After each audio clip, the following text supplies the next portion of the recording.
স্ত্রীও হবেন, তারপরে যে স্বাভাবিক যে নিয়ম, সেই নিয়ম তো কমপক্ষে ফলো করতে হবে। এরপরে ঘরে প্রবেশের সময় সালাম দিতে হয়। কি করতে হয়?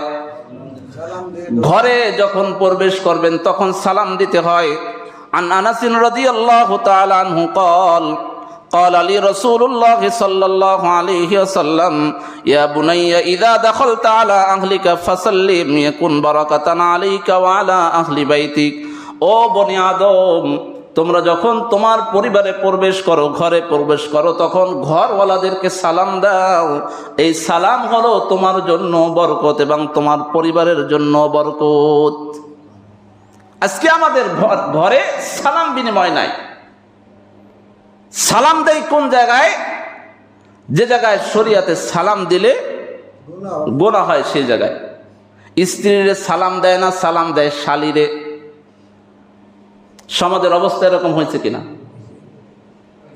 আরে বোন তার বোনকে সালাম দেয় না, সালাম দেয় দুলাভাইরে, সালাম দেয় বিয়ান সাপরে, সালাম দেয় যে মেয়ের সাথে সম্পর্ক আছে সেই মেয়ের মারে, নিজের মাকে সালাম দেয় না। আজকে এটা সমাজে হয় কি হয় না বলেন?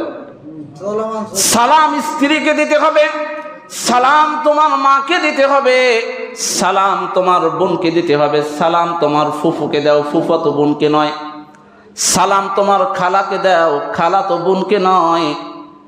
যাদের সাথে যারা গায়রে মাহরাম, যাদের সাথে দেখা দেওয়া হারাম, দেখা দেওয়া নিষেধ, যাদের সাথে শরীয়তে বিবাহ বৈধ করেছেন, নবীজি সাল্লাল্লাহু আলাইহি ওয়াসাল্লাম যে সালামের যে দিক নির্দেশনা দিয়েছেন, এটা হলো গায়রে মাহরাম যারা হবে, অর্থাৎ যাদের সাথে বিবাহ বৈধ, তাদেরকে সালাম দেওয়ার ব্যাপারে বা তাদের সালাম গ্রহণের ব্যাপারে একটু সতর্কতা আছে। যদি সালাম গ্রহণে বা সালাম দেওয়াতে ফিতনার আশঙ্কা হয় বা এটার দ্বারা যদি ভিন্ন কোনো উদ্দেশ্য হয়, তাহলে ওইখানে সালাম বর্জন করতে হবে। এজন্য বিয়ান সাহেবকে সালাম দেওয়ার দরকার নাই। সালাম কাকে দিবেন? কথা বলেন না কেন? সালাম মাকে দিবেন, শাশুড়ি হওয়ার পরে সালাম দিন। মেয়েটা পাওয়ার জন্য অগ্রিম শাশুড়িকে সালাম দেওয়ার দরকার নাই। আরে ওই মেয়ে বিবাহ করার আগেও ও মেয়েও আপনার জন্য যেভাবে বিবাহ করা বৈধ, ওই শাশুড়ি হওয়ার আগে শাশুড়িও বৈধ ছিল। সুতরাং আপনার উদ্দেশ্য যদি থাকে বারবার রাস্তায় দেখতে যে শাশুড়ির রাস্তায় পায় বারবার সালাম দেয়, অর্থাৎ তার মানে বুঝাইতে চায় এই এলাকায় আমি একমাত্র ভদ্র ছেলে আছি, আপনার মেয়েও তো বড় হয়েছে, এখন তো বিবাহ দিতে হবে, একটু আমার দিকে খেয়াল রাখেন। সালামের উদ্দেশ্য তখন এইটাই হয়। আমি কি ভুল বললাম নাকি? সালাম অত আদর করে শালীকে সালাম দেওয়ার দরকার নাই। সালামের হকদার, সালামের প্রাপ্য ছিল আপনার স্ত্রী, আপনি স্ত্রীকে দেন নাই, সালামটা শালীর জন্য রেখে দিয়েছেন। আর শালীরা তার বোনকে সালাম না দিয়ে সালামটা দুলাভাইয়ের জন্য রাখছে। দুলাভাই সালাম দিলে একটু খুশি হয়, এজন্য সালাম দুলাভাইয়ের জন্য জমা করে রাখছে। কাউকে সালাম দেয় না, সালাম শুধুমাত্র দুলাভাইকে দেয় না। শালীরা দুলাভাইকে সালাম দেওয়ার দরকার নাই। হ্যাঁ, বিশেষ যদি এমন কোনো প্রয়োজন হয় যেখানে সালাম দেওয়ার প্রয়োজন বা কোনো ফিতনার আশঙ্কা নাই, সেই ক্ষেত্রে আপনি দিতে পারেন। কিন্তু দুলাভাইয়ের কাছে বেশি ভালো হওয়ার জন্য শালী দুলাভাইকে সালাম দেওয়ার দরকার নাই। যেমন অপরিচিত কোনো মহিলা যদি থাকে, কোনো কারণে তার সাথে কথা বলার প্রয়োজন, কোনো ফিতনার আশঙ্কা নাই, গায়রে মাহরাম, সে যদি সালাম দেয় সালামের জবাব দিতে পারবেন। বা আপনারও যদি কোনো প্রয়োজন হয় আপনিও সালাম দিতে পারবেন। কিন্তু সেখানে যদি কোনো রহস্য থাকে, সে রহস্যর কারণে তাকে সালাম দেওয়ার কোনো প্রয়োজন নাই, তার সালাম গ্রহণেরও কোনো প্রয়োজন নাই। ছেলেরা রাস্তায় দাঁড়ায় থাকে, একটা মেয়ে গেলে সালাম দেয়, করে কি করে না? আজকে যুবকরা দুনিয়ার কাউরে সালাম দেয় না। ও স্কুলের গেটে দাঁড়ায় রয়েছে, স্কুলের মেয়েদেরকে সালাম দেওয়ার জন্য বসে আছে। ও কোচিং এর গেটে বসে রয়েছে, মেয়েরা বের হবে, কত ছেলেরা যায়, কোনো ছেলের সালাম দেয় না। ও সালাম দেয় দেখে দেখে সব যাদের চেহারা ভালো, যে সমস্ত মেয়েদের, তাদেরকে সালাম দেয়। এইটা কি বরকতের সালাম? কথা বলেন না, এটা কি বরকতের সালাম? নবীজি সালাম শিখাইছেন, আরে সালাম তোমার স্ত্রীরে দাও, সালাম তোমার খালাকে দাও। খালাকে না দিয়ে তুমি যখন খালাতো বোনকে সালাম দাও, তাহলে বোঝা যায় যে ডাল মে কুছ কালো হয়। এজন্য ফুফুকে সালাম দাও, ফুফাতো বোনকে না। এইভাবে যত ধরনের মানে সালামের মধ্যে যদি ভিন্ন উদ্দেশ্য থাকে সেই সালাম বর্জন করতে হবে। সালাম ঘরে ঢুকে সালাম কাকে দিতে হবে বলেন? স্ত্রীকে দিবেন, মাকে দিবেন, বোনকে দিবেন। কিন্তু আমরা সালাম সেই জায়গায় দেই না, আমরা সালাম দেই অজাগায়। কোন জায়গায় দেই? অজাগায়। যে জায়গায় সালাম দেওয়া নিষেধ, সালামটা সেই জায়গা দেয়, ওই জায়গায় তো বরকত তো দূরের কথা, ও জায়গায় বরকত না, ও জায়গায় গজব আসবে সালামের দ্বারা। সালাম দিলে নবীজি বলেছেন বরকত, এটা হলো জায়গা মতো দিলে বরকত, আর এক জায়গায় উল্টা জায়গায় দিলে কি হবে? গজব হবে, গজব। বুঝতে পারছেন আমার কথা? এজন্য ঘরে ঢুকে, আজকে যারা এখানে আছেন কে কে ঘরে ঢুকে স্ত্রীকে সালাম দিবেন একটু হাত তুলে দেখান তো। আজকের থেকে আমলটা করবেন, ঘরে ঢুকে মাকে সালাম দিবেন, স্ত্রীকে সালাম দিবেন, বোনকে সালাম দিবেন। পারবেন না? এটা কি আমার কথা? এটা তো রাসূলের আদেশ।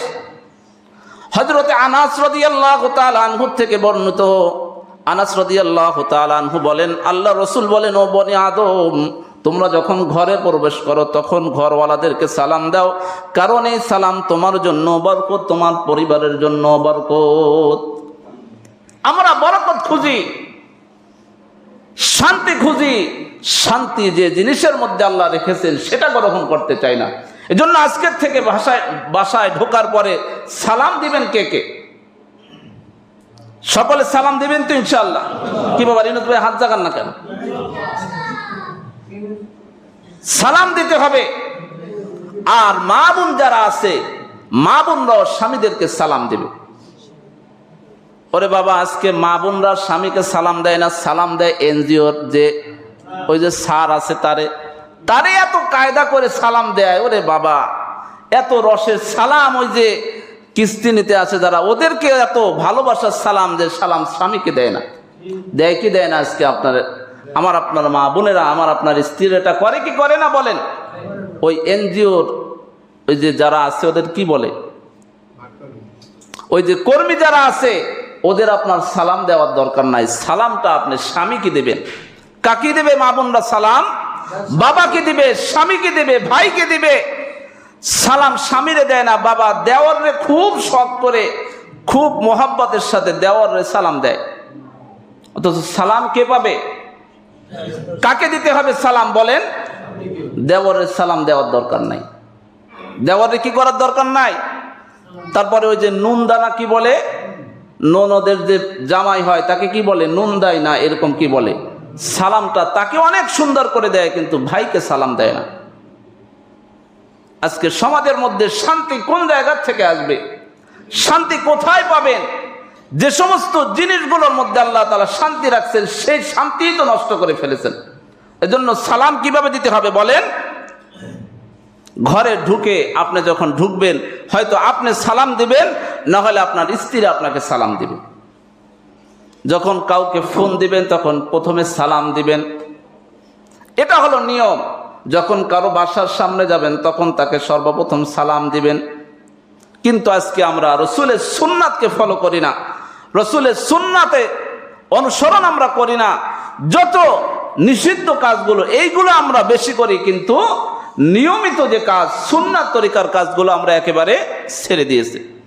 এরপরে রাসূলুল্লাহ সাল্লাল্লাহু আলাইহি ওয়াসাল্লাম যখন বাচ্চাদেরকে দেখতেন নবীজি সালাম দিতেন। শিশুদেরকে দেখলে কি করতেন? সালাম দিতেন। আপনি সালাম দেন বাচ্চাদেরকে দেখলে? আমাদের মধ্যে এই প্রথাটা একেবারে বাতিল হয়ে গেছে যে আমরা বড়রা বাচ্চাদেরকে সালাম দিব, এই প্রথা। তাহলে বাচ্চারা সালাম কোন জায়গা থেকে শিখবে? কথা বলেন না, সালাম কোন জায়গা থেকে শিখবে? আপনার কাছ থেকেই না বাচ্চা সালাম শিখবে। আপনি মনে পড়ে যে কখনো রাস্তাঘাটে হাঁটার সময় কোনো একটা বাচ্চারে সালাম দেন? কোনো সময় তো ভুলেও দেন না। এজন্য রাস্তাঘাটে যখন আপনি হাঁটবেন, আপনারা কি সম্মান করবে? আজকের যারা ইয়ং জেনারেশন আছে, আপনাকে সম্মান কি দেখে করবে? আপনি তো সালাম দেন না। আরে আপনি যদি সালাম দিতেন, পরের দিন ওই বাচ্চাও আপনাকে সালাম দেওয়ার জন্য রাস্তায় দাঁড়ায় থাকতো, যে গতকালকে উনি আমাকে সালাম দিচ্ছে, আজকে আমি ওনাকে সালাম দেব। এটা করতো কি করতো না বাচ্চারা বলেন? কিন্তু আপনারা বাচ্চাদেরকে রাস্তায় দেখা হলে সালাম দিবেন তো? কথা বলেন না কেন? বাচ্চাদের সাথে ভালো ব্যবহার করতে হবে। আপনি যদি বাচ্চাদেরকে গালমন্দ করেন তাহলে বাচ্চারা আপনারে মনে হয় একেবারে ছেড়ে দেবে না। তারা যতই দুষ্টামি করুক তাদের সাথে ভালো আচরণ করেন, ভালো ব্যবহার করেন না, দেখেন বাচ্চারা আপনাকে সম্মান করবে।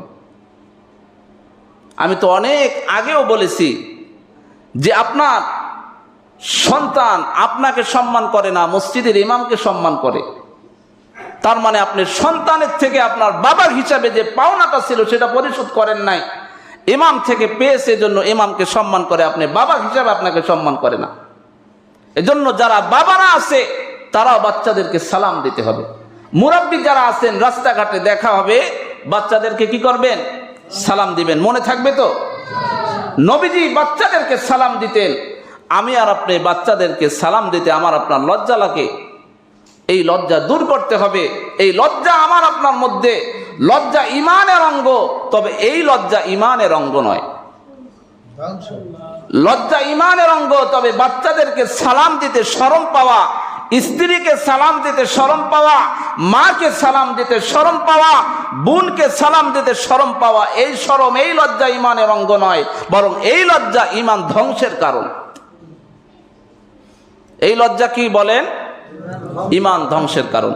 তাহলে একজনকে যে সালাম দেওয়া, সে আপনার মুসলমান ভাই, এটা তার প্রাপ্যতার হক। দেখা হইলে কি করতে হবে? সালাম।